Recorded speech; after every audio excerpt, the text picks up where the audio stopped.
Hello, right, well, I've just literally got back now, and yeah, I'm just trying to process everything. It's been a hell of a crazy week. So we were looking at thinking of moving April, and then that didn't happen because the tides were wrong and the weather was wrong, so we weren't able to move her. So we went to plan B, which was Vicky came over and spent the weekend. So I had a fantastic night Saturday. In the middle of the night, I started getting a bit hot and sweaty, a bit dizzy. Didn't really think much of it. I haven't really been taking care of myself. I haven't been taking my pills or anything properly. Didn't think anything of it, and yeah, it passed. So it lasted like 5 minutes, I think it was, and then it passed. The next morning, I wake up. Vicky was already up because she'd gone out, and I think she'd gone to go get some milk or something. I woke up a bit later. I was laid in bed and again felt a little bit queasy, not quite myself. Passed again after 3 or 4 minutes, and then I got up. So came into the lounge, sat with Vicky. I think we were watching Wentworth or something like that,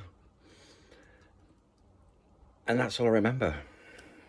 The next thing I know, I'm waking up and I'm in an ambulance on my way to hospital.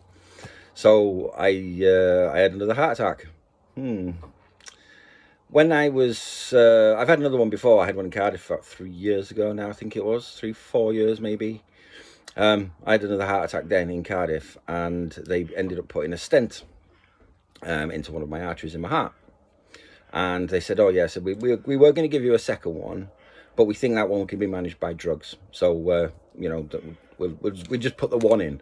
Right, okay. And then I moved here to England, where you don't get your prescriptions for free. In Wales we did.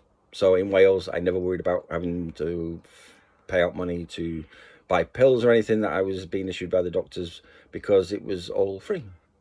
And then I moved to England, and by the time I managed to get round to getting my doctors to issue some pills for me, I went to then go pick them up, and I was already, I don't know, about maybe 3 weeks I think it was before I'd actually managed to get another prescription. Went to the doctors to go, went to the pharmacy to go and pick up my pills, and I was then told I was going to have to pay £40. And of course, I didn't have any money whatsoever. I was like whacking skin. So it was a case of, right, okay, we'll leave it for now, you know, because I'm eating healthier and getting a lot more exercise and feeling better with myself, blah, blah, blah. So yeah, so I stopped taking my pills for a while, and yeah, it came back to bite me on the ass, basically. I think that's the best way to put it. So when I got talking to the consultant when I was in hospital, I explained to him that Cardiff had said that they'd give me one stent, but they were going to give me another one, but they decided it would be managed better with drugs. And just the look of bafflement on his face was like, okay, all right, so maybe they should have done that then, because he couldn't understand why. He said, well, if they were already there and they're already doing it, why didn't they do it at the same time? Then you wouldn't have had to be on all these, you know, take all these drugs, etc. So I was like, right, okay. So yeah, they looked at my heart, and they checked the first stent that was already put in by Cardiff, and yeah, they were like, fine, yeah, no, that one's fine, there's nothing wrong with that one. Second one then was a case of like, yeah, that artery is fine, and then they came to the artery at the back of the heart, and they were like, yeah, that's the one. And I was sat watching them doing it on the screen, but it really hurt. I mean, the first one didn't feel a thing. I was so worried when I had my first stent fitted that it was going to hurt. I was really worried about it, to the point that I even had sedation for it, and it wasn't sedation, it was like 5 milligram of diazepam, I think it was, and it was like, mate, it's not even going to touch me 5 mil, you know what I mean? We used to do that on a night out. So it was a case of like, right, okay, well what are we going to do then? So they had to look at it, and they were like, well, and I'll draw it actually, because I've got a pen and I've got a paper, because I thought it'd be easier if I draw it for you so I know what I'm talking about. So this is what the artery looked like. One of the arteries looked like on my heart, like that, like a smiley face. Yeah, so we got the heart here. Well, say heart. We'll say that's one of the valves coming in, right? And then there's a whole branch here that this feeds, like a whole different branch of veins all around my heart. So the blood was coming down, and there was a blockage here, about there. And what was happening was just enough to get through now and again, just to feed and stop me going into cardiac arrest, but not quite enough to keep the branch, well, I'd say illuminated, because it was all on X-ray screen, so you could see when it was illuminated, it was full with blood. But when it was dark, obviously you couldn't. It was empty. So yeah, to get that wasn't illuminating all the time. So that was where the issue was. And then when that one was starting to fail because enough blood wasn't getting through, that's when I was having issues with the heart attack. That was what was caused the heart attack. So what they managed to do, which was quite clever, was that's a bit generous, that one, to be fair. That's more of a U, but it was more like a V. Maybe if I should do it a bit better. V. I wasn't that good at school at art. I was more of a writer. Yeah, so it was more like a V. And it was blocked here. Trying to do it in the right place now. So what they managed to do was put the stent in. And the stent is like now bridged, gone through this artery. It's gone down this artery. And it comes up this artery. But it's actually straightened it.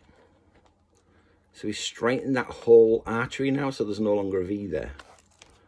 It was amazing. It was amazing. I mean, it hurt. Don't get me wrong. It really hurt. I didn't expect it to hurt as much as it was. And the problem was that where they put it, what they did is they went in here. So right there, it doesn't look like much, does it? No. But that's where they went into the vein. They went into there. And then they feed what they call a catheter, which is a wire, all the way up my arm, all the way across my chest, and all the way down in my heart. And that's how they did it. They could have gone in through the groin as well, but they did it through the wrist. And I was actually glad, actually, because when I heard that they might be going through the groin, I was like, oh no, my God, that's going to really hurt. That's going to be painful. I don't fancy that one. Nah. Yeah, but I was quite lucky they went in through the wrist. But it hurt because they went in through the old scar tissue where I'd had my previous one. My previous one was about there, just underneath it. And so they're shoving this sheath in, and it's like a sheath. It's, what's the best way to describe it? Yeah, it's just part of a sharp tube that pushes in through the skin into the vein to allow then the catheter to be guided in like a guide. So yeah, they go in first. They went all the way in. They had a look. They were flashing it on a big screen beside me, big X-ray screen there beside me. So I was actually watching them as they're doing it. And you can see the wire tracing up and wiggling as they're moving it around to get it in the right place. And that it's pretty awesome what medical science can do. It really is when you see it like that. You're like, fucking hell. And then yeah, so they did that, and then they injected some dye in, and they were saying there's a blockage here because obviously it wasn't moving anywhere. You just seen the dye like hit a dead end, a brick wall, and so then they went back in again then with the stent, and what they do is it's like a little metal mesh, and what they do is they place it over a balloon. A tiny little balloon, and then they push that into the artery. It goes all the way up to the point where the blockage is, and then they inflate that balloon, which stretches the vein, which if there's a blockage there, it gets rid of that block, stretches the vein, pushes out the cage, and then they push out a little bit more than they need to, and then they deflate the balloon. And when they deflate the balloon, the cage stays in place, keeping the artery open, and then they pull all the balloon back out and the wire back out. So yeah, it's really mental how they do it. Yeah, so that's kind of put things on a bit of a hold for us really with April, but it certainly was a week, and it was a crazy week. Yeah, I'm still trying to process it all now. I'm trying to get my head around it now. I'm like, Jesus, because this time last week I was there Sunday. Yeah, it was Sunday afternoon. Yeah, so Sunday morning. Yeah, so I'm just kind of sitting here now, and Vicky whisked me back away. And when I got out, she whisked me back away and took me home, and the whole family kind of looked after me and made sure I was okay. And yeah, so back home now because I'm back at work in the morning, which is okay because I can go back to work. I mean, they say I shouldn't really go back to work, but I mean, I'm sitting behind a desk, answering phones and talking to people. I mean, there's not a lot that I really need to be worrying about at the moment. I mean, I can't do any heavy lifting, but I wouldn't do any heavy lifting anyway. So yeah, back to work tomorrow.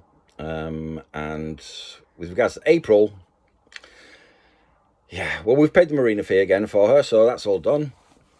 So she's staying where she is again, still. it's just getting my health back together, getting my finances back into order, which we were doing, and then we'll work again at April, get sorted. But we're planning on going down and seeing her at some point. I know Tom's still off school at the moment, and he's back in a couple of weeks or so. So I said to him, well, we'll go down and we'll have a day down on the boat. So we'll go down and spend some time on the boat one weekend at some point. Just a few little jobs that I'd like to do, pottering around on her and give her a bit of a clean maybe on the outside. She's a bit grubby now. But yeah, so there we are. So we will get her from Wales to England at some point. We don't know when, but we are trying. Just watch this space. All right, take care of yourselves and each other. We'll speak to you soon. Bye bye.